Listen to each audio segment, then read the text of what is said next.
7 जनवरी 2019 का कीवर्ड था सवर्णों को आरक्षण, जो कि गलत था। इसे सामान्य वर्ग के गरीबों के लिए आरक्षण कहा जाना चाहिए था। और अगले दिन यानी कि 8 जनवरी 2019 का कीवर्ड था निजी क्षेत्र में आरक्षण। मोदी सरकार का लाया 124वां संविधान संशोधन बिल लोकसभा में पास करा लिया गया इस दिन। इस बिल में ये लिखा था कि 10% आरक्षण के दायरे में निजी शिक्षण संस्थान यानी कि प्राइवेट एजुकेशनल इंस्टीट्यूट्स भी आएंगे। माने ये कानून प्राइवेट कॉलेज की सीटों पर भी लागू होगा।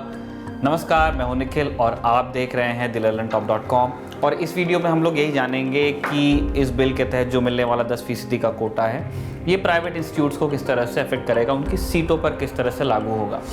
केंद्रीय सामाजिक न्याय और अधिकारिता मंत्री थावरचंद गहलोत ने लोकसभा में सामान्य वर्ग के गरीबों को आरक्षण देने वाला 124वां संविधान संशोधन विधेयक, बाप रे कितनी हिंदी है, पेश किया।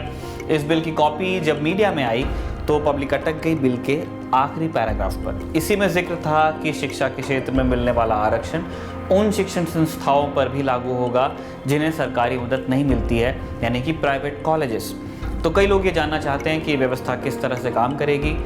उस पर जाने से पहले ये समझते हैं कि अभी प्राइवेट कॉलेजेस में आरक्षण किस तरह से लागू होता है। SC, ST और OBC को मिला आरक्षण ऐसे कॉलेजेस पर पूरी तरह से लागू होता है जिसे या तो सरकार चलाती है या उस सरकारी मदद मिलती है। इसके अलावा सरकारी विश्वविद्यालयों से यानी कि गवर्नमेंट यूनिवर्सिटीज से अफिलिएटेड प्राइवेट कॉलेज जो होते हैं उनमें भी आरक्षण मिलता है, क्योंकि कॉलेज जिस यूनिवर्सिटी से अफिलिएटेड होता है उससे वहाँ के नियम मानने पड़ते हैं।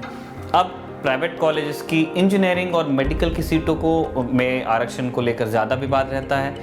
इसके लिए अलग अलग राज्यों के अपने अपने नियम हैं। कुछ राज्यों में प्राइवेट कॉलेज में आरक्षण मिलता है और कुछ में नहीं मिलता है। मोटा माटी इन्हें हम ऐसे समझ सकते हैं कि सरकार प्राइवेट कॉलेजेस की कुछ सीटों को अपने नियंत्रण में रखती है, अपने कंट्रोल में रखती है। इन सीटों पर सरकार जो पहले से आरक्षण लागू है SC, ST, OBC वाला, उसके तहत आरक्षण देती है। इनके बाद जो सीट्स बचती हैं उसमें से एक मैनेजमेंट कोटा भी होता है, उन पर आरक्षण लागू नहीं होता है। कुछ राज्य ऐसे भी हैं जहां मेडिकल डेंटल कॉलेजेस में जाति के आधार पर मिलने वाला कोटा लागू नहीं होता है।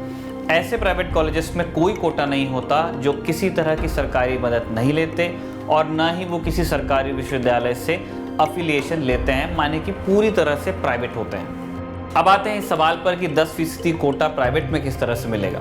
जिस तरह से खबर ब्रेक हुई थी उससे लगने लगा था कि हर प्राइवेट कॉलेज में 10% आरक्षण मिलने लगेगा। लेकिन संविधान संशोधन बिल पर चर्चा करते हुए वित्त मंत्री अरुण जेटली ने कहा कि निजी संस्थानों में आरक्षण लागू करने के लिए उसी शब्दावली का प्रयोग किया गया है जिस शब्दावली में SC, ST और OBC को आरक्षण दिया गया है। इसका मतलब ये निकलता है कि सरकार के सामान्य वर्ग के गरीबों को 10% आरक्षण देते वक्त सीटों का चुनाव सरकार उसी तरह से करने वाली है जैसे SC, ST और OBC वाले कोटे में होता है। और हाँ, ये भी जान लीजिए कि ये आरक्षण सवर्णों के लिए नहीं है। मीडिया से आपको जो जानकारी मिली हो, केंद्र सरकार ने सवर्णों को आरक्षण देने की बात नहीं की है। सवर्ण शब्द का मतलब हिंदुओं में कथित ऊंची जातियों से समझा जाता है, लेकिन केंद्र के पेश किए बिल में कहीं सवर्ण शब्द का उल्लेख नहीं है। सदन में पेश 124वें संशोधन विधेयक में समाज के उन वर्गों को आरक्षण देने की बात की गई है जिनका जिक्र संविधान के अनुच्छेद 15 के क्लॉज 4, 5 और अनुच्छेद 16 के क्लॉज 4 में नहीं है। ये वर्ग हैं SC, ST और OBC। तो इन 3 वर्गों को छोड़कर जो भी वर्ग हैं उन्हें आरक्षण देने की बात सरकार कर रही है। इसका मतलब ये भी निकलता है कि इस आरक्षण का लाभ मुसलमानों को भी मिलेगा, ईसाइयों को भी मिलेगा। अभी भी अलग अलग राज्यों में मुस्लिम जातियों को हालिया आरक्षण व्यवस्था का लाभ देने के लिए नियम बने हुए हैं। चलते चलते ये भी जान लीजिए कि ये जो 8 लाख वाली सीमा है जिसकी खूब बात हो रही है वो फिक्स नहीं है। सरकार ने बिल में कहा है कि वो समय समय पर इकोनॉमिकली वीकर सेक्शन, इस फ्रेज की परिभाषा बदलती रहेगी। इसके लिए परिवार की आय और आर्थिक कठिनाई को आधार बनाया जाएगा।